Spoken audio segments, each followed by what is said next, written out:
Fala pessoal, tudo bem com vocês? Espero que sim. Pastor Emerson Calixto de Noel aqui, dando continuidade no nosso treinamento para nobrezas do reino, baseado no texto de Isaías 32, capítulo 8, mas o nobre projeta coisas nobres, e pela sua nobreza ele está em pé. Então eu comecei com uma introdução explicando para vocês a dualidade, que é a nossa espiritualidade, a nossa parte da carne, do equilíbrio que nós temos que encontrar com a ajuda de Jesus e com a ajuda da ciência, do conhecimento, de ferramentas para poder alcançar o nosso objetivo e alcançar nossas metas aqui na Terra, tá? O espiritual está ligado com tudo isso, devido, como eu expliquei na introdução, das maldições que foram lançadas na vida dos homens, pela queda do homem no pecado. Então, por tudo isso, é necessário, sim, fazer uma análise na nossa espiritualidade. E eu dei como exemplo aí para vocês, certo? A questão de um celular. Eu usei essa metáfora para explicar para vocês que assim como o celular tem um manual, porque o criador do celular, ele fez um manual para poder indicar aos seus usuários a usar esse aparelho em plenitude e também com orientações para não estragar esse aparelho. Nós seres humanos também temos um manual. Se alguém nos criou, automaticamente temos um manual. Na minha opinião, é a Bíblia Sagrada. Então, através deste manual, eu consigo ver que existe uma divindade poderosa que me projetou. E se ela me projetou, eu tenho um propósito a se cumprir. E também tenho um manual para mim poder aprender de mim mesmo. Até mesmo porque, com a queda do pecado, o ser humano deixou de ter o conhecimento necessário da sua própria existência. Então, antes de eu e você querer projetar alguma coisa, nós precisamos descobrir quem nós somos de verdade. Porque o texto diz, que nós lemos, de Isaías 32:8, os nobres projetam coisas nobres. Ou seja, nobreza está falando de realeza, está falando de reinado, está falando de príncipe, de princesa, entende? Um dos maiores vilões que não deixa as pessoas projetarem a sua própria vida é a visão distorcida delas mesmas em relação a quem elas são.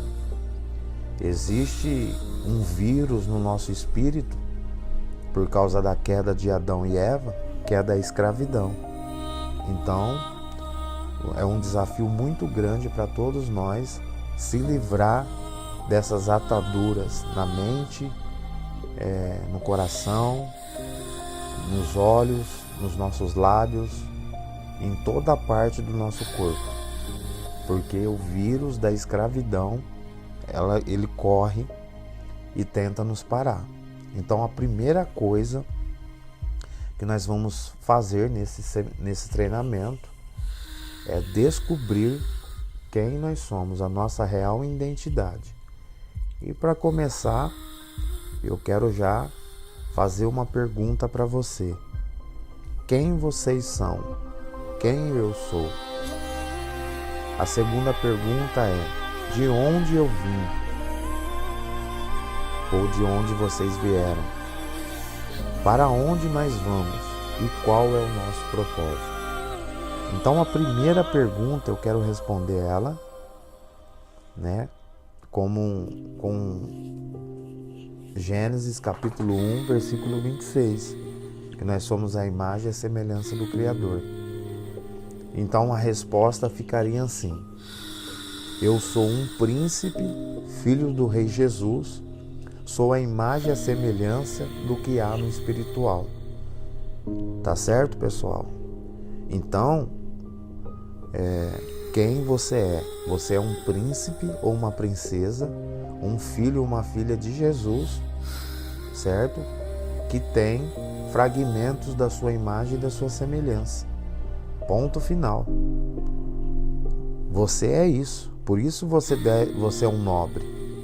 Entende? Eu estou com o manual da sua existência nas minhas mãos. E ele me mostra que você é a imagem e a semelhança de Deus. Certo? Eu li para vocês. Vamos ler de novo aqui. Gênesis 1:26.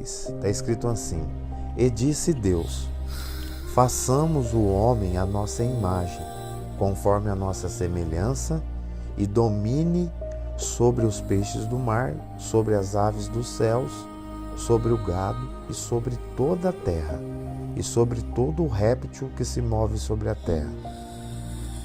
27. E criou Deus o homem à sua imagem, a imagem de Deus o criou, macho e fêmea os criou. Ficou bem claro aqui, né, pessoal? Que eu e você somos a imagem e a semelhança do Criador. O que não nos deixa entender isso é o pecado, certo? Mas pela graça de Jesus ele tem revelado a nossa identidade. A segunda pergunta que eu fiz para vocês: da onde nós viemos? Talvez você tenha essa resposta aí pronta, achando que você veio da sua mãe e do seu pai, certo? Mas não. Você e eu, nós somos um projeto de Deus direto do seu coração. É isso. Porque a palavra de Deus fala que todo homem está separado de Deus por causa de um só homem, que foi Adão. Então, se eu e você voltarmos no tempo, na nossa genealogia, dos nossos pais, dos nossos avós, nós vamos voltar lá no Jardim do Éden, onde tudo se iniciou. E se iniciou com a criação de Adão e Eva, certo? A palavra Eva significa mãe da humanidade. E nós sabemos muito bem que antes dessa criação física, o invisível se manifestou para criar essa forma física.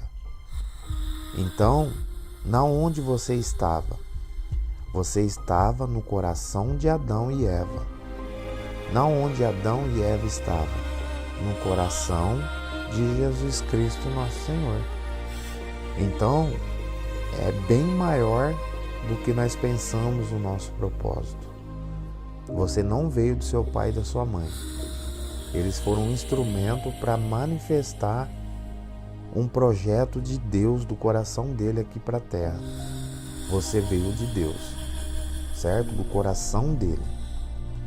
Terceira pergunta: para onde eu vou? Essa é uma pergunta que não quer calar, né? Para onde nós vamos? Nós vamos para da onde nós viemos. Ninguém vai para outro lugar. Então, se você veio de Deus, como eu estou dizendo, você vai voltar para Ele. Mas é claro, né, meus irmãos? Pessoal, para voltar para Deus, nós precisamos passar pela porta, que é Jesus. Tem muita gente que não vai conseguir voltar para casa. Por quê? Porque não aceita a pessoa de Jesus Cristo, nosso Senhor. Então, pela fé que nós aceitamos que Jesus é nosso Salvador, é nosso remidor, que justifica os nossos pecados. Entende? Então, quando nós cremos assim, o manual que diz isso, tá? Não é eu que estou falando. Então, o manual mostra isso. Mostra que você é a imagem, a semelhança dele, que você caiu junto com Adão e Eva no pecado, e mostra que quando você volta para Deus em Cristo, você volta para Ele. Entende? Então, essa é a terceira pergunta. A quarta pergunta é: qual é o meu propósito? Essa daqui eu não posso me ousar a responder para vocês, porque cada pessoa o Criador fez com um propósito específico e definido para cada ser humano, porque nós não somos iguais. Existe um propósito no coletivo? Existe. O propósito no coletivo é reconciliar as pessoas em Cristo. Essa é a nossa missão, é o nosso propósito espiritual.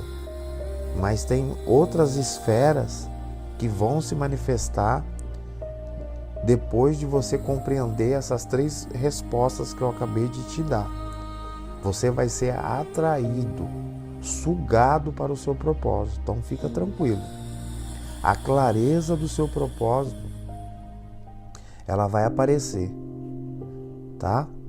Por quê? Porque esse projeto de Deus, do seu coração, está acima de qualquer coisa que nós possamos imaginar, minha gente. Acima até dos nossos próprios pais, acima da nossa própria vida, entende? Então, depois que eu revelei para vocês a primeira pergunta, quem é você? A segunda pergunta, da onde você veio? A terceira pergunta, para onde você vai? A quarta, automaticamente vai se clarificando em cada passo teu. Tá certo, pessoal? Vai se clarificando.